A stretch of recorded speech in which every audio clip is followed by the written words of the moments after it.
Now we're going to enter into the time of looking at some of the other people in history. There have been providential contributions by American Indians have been made in the history of our nation. I would like to welcome Squanto with us tonight. Squanto will provide us with some of those insights. Squanto, please.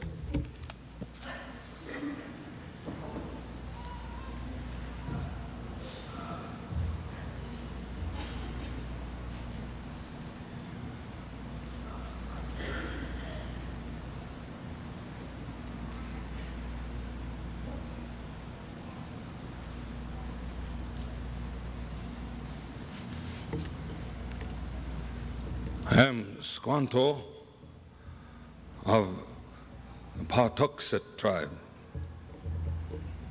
The white man had a big problem, could not make up his mind.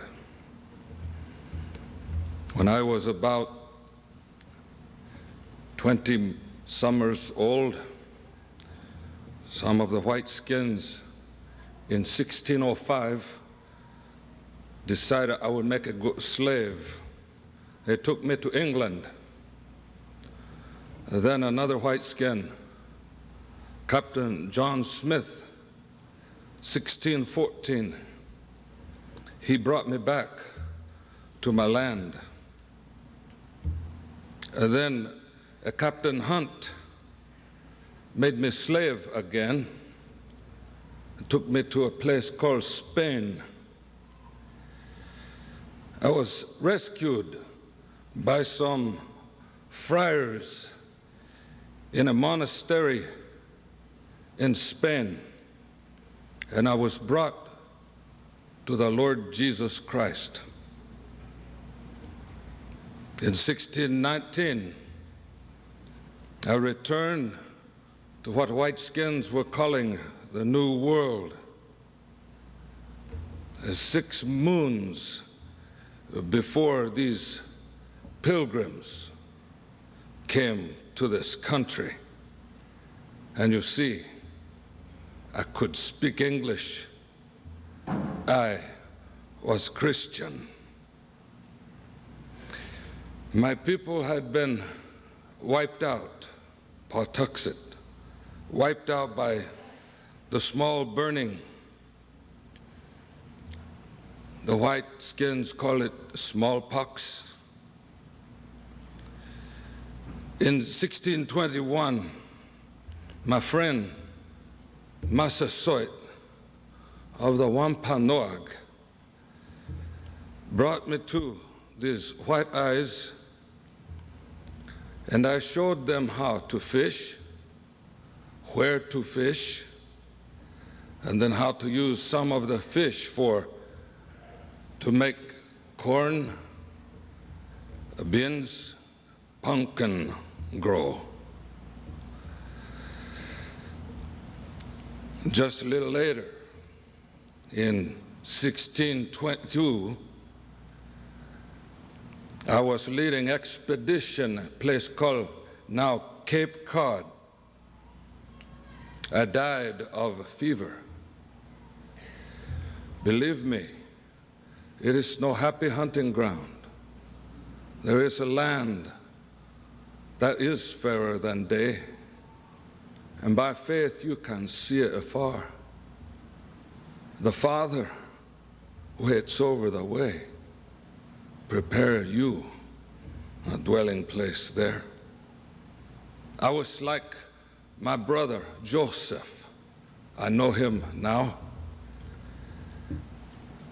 What others meant for evil, God meant for good. Some time later, after I went home across the great water, another man wrote this hymn I sing. Amazing grace, how sweet the sound that saved a wretch like me.